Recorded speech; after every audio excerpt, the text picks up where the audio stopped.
What time do the house wake up? What time do the house go to bed? What days do we cook? What days do we eat leftovers? What do we do on the weekends? Is Saturday a cleanup day, or is it a day that everybody go and do what they want to do? What time blocks do we have in place for the kids to do their homework? Do kids still do homework? Hey, it's Eliza Renee, and I'm back with another Sisters Connect Sunday. As promised, I'm doing part 2 to getting your house in order. In part 1, we talked about cleaning, decluttering, organizing so that you can think clearer and be prepared to plan and have a strong foundation to your new year. In part 2, we're going to talk about how you can run your household like a business. Let's jump right into it. I am someone who has years of experience in leadership and in management. If you've ever worked with me or worked for me, you know that I love systems. You know that I love putting things together to increase productivity. Now, it took me a while to realize that I had to bring that same concept in my household. But girl, now I got it. I'm going to teach you what I did to make sure that I was just as successful in my house as I was in my career. A very successful business has 3 strong areas. Number 1 is good leadership. Number 2 is clear roles and responsibilities. And number 3, realistic and effective strategy. So now, let's bring all this in your house. We know biblically, the man is the head of the household. It's scripture. It is what it is. Now, when we're talking CEO, we're not talking about dictatorship. We're talking about leadership. We're talking about covering, and we're talking about responsibility and vision. That is the role of the man. And the woman, I like to say, is the head of operations, aka the COO. No, it is not weakness. It is submission, but it's also influence. Because baby, what is a head without a neck? Yes, the head gives direction, but the neck turns the head. So we've established who's in charge. Can we agree that some households are not running smoothly because the woman is the CEO and the man is the janitor? Y'all better get in y'all position. So now that we've established leadership, the next thing is you have to be clear on what the roles and responsibilities are. Everybody's household is different. Your household may look different than my household, and your sister's household, and your friend household, and your mama household. It may all look different. You have to be clear on everybody's role and responsibility, whether that is the husband, the wife, the children, whoever's living and is a part of that household. Everybody has to have a role. If you go into a successful business, there is a clear hierarchy, and they have developed a culture within their company that when you walk in, you just feel it, you know it, and it's a well-oiled machine. The same thing is for your household. Who is responsible for what? So, for example, if you're traditional and you say, hey, I'm the wife, I clean, my husband take out the trash, he washes the car, he gasses up the car, I do the planning, he does the finances, whatever. That's fine. If you're traditional, that's fine. But it is okay if your household isn't necessarily traditional. You can go in a household where the woman does not like to cook and can't cook, and the man loves to cook. So your man is the cook.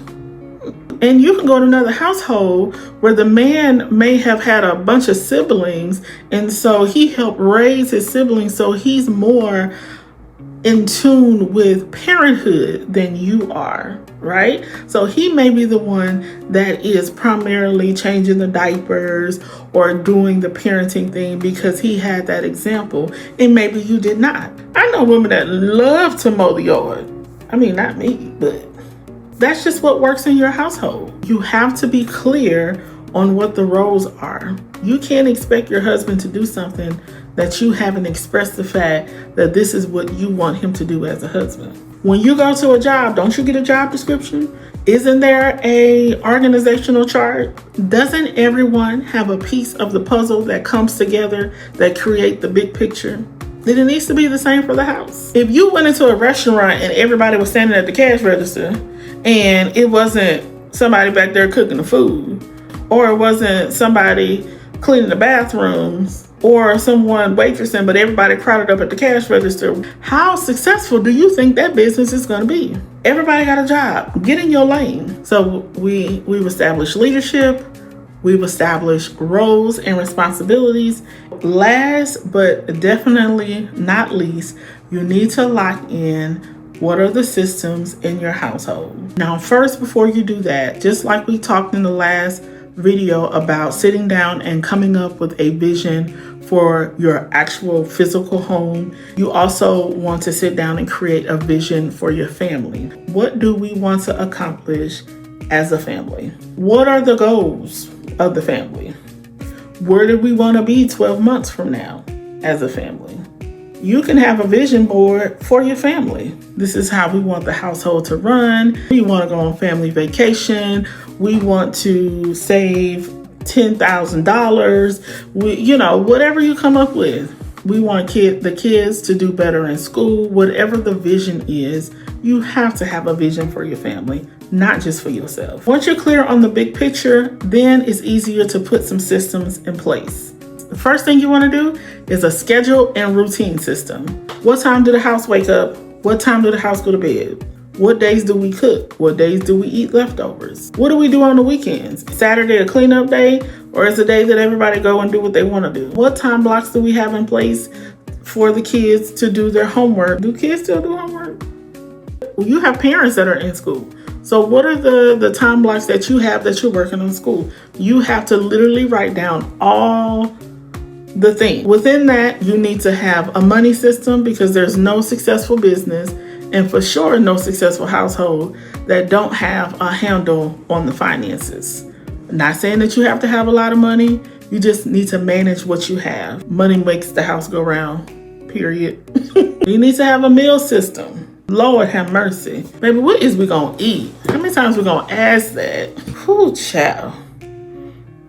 The meal system. If Mondays are a drag day for you, then don't make that a cooking day. Make it work for you. So you got the schedule and routine system, you got the money system, and you got the meal system. You need to come up with a communication system. There needs to be check-ins. Have you ever worked at a job that didn't have staff meetings? Have you ever worked at a job where the supervisor never communicated with the workers? No. It has to be ongoing communication. It's also for you and the children. Y'all better talk to them kids. Invite them along the journey of the vision of the house. You have to communicate with your team. And your team is everybody that lives in the house. So, family meetings, weekly check-ins. What we doing? Where are we at on our to-do list? Where are we at with the vision? What are things that we need to change? What do we need to improve? Check in with each other to see how you're feeling. To communicate your systems, you need to communicate what's working, what's not working, who needs help with what. It's a good time to remind each other of the vision of the family. It's a time to express some of your gripes. It's a time to appreciate one another. There are some of these things that you already have a good flow in.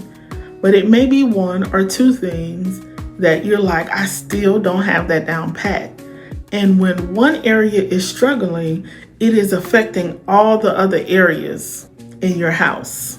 Just like in a business, if you had one department that was struggling and others that's thriving, the whole company is affected.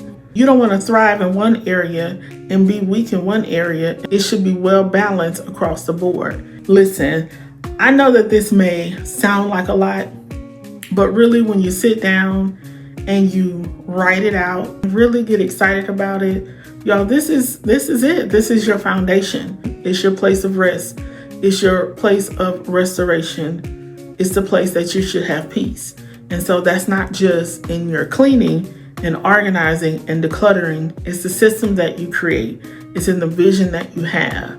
It's in everybody playing their part and playing their role to make the household a success. I encourage you to subscribe and follow the page on YouTube. And if there's a subject that you would like me to touch on relating to faith, lifestyle, or beauty, just hit me up in my inbox on any of the platforms and I would love to share. As always, thank you so much for watching. I appreciate your support and I'll see you next time. All right, bye-bye.